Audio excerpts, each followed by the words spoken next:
Hi and welcome to another Instrument Choice support video. In this video we'll show you what comes in the box with the Shore A Digital Durometer, the IC-SHOREA-01.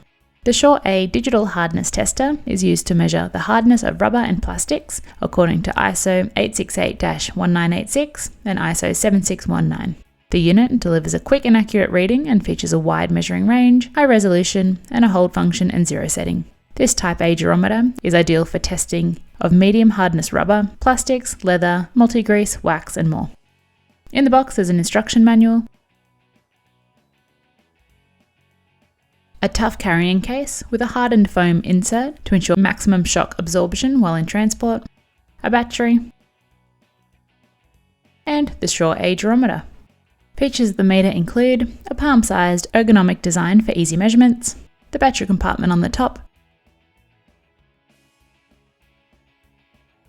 an extra large LCD screen with 3 buttons below. These are H, this is the hold key, on off, and the zero setting key. And lastly, on the base there is a sensing pin. And that's what comes in the box with the Shore A Digital Durometer, the IC-SHOREA-01. To watch a scientist demonstrate how to take a measurement using this meter, see the video linked in the description. Or for more information on this or other durometers, speak with an Instrument Choice scientist. Call 1300 737 871 or email customer-service@instrumentchoice.com.au. We hope that you found this video helpful. Thanks for watching.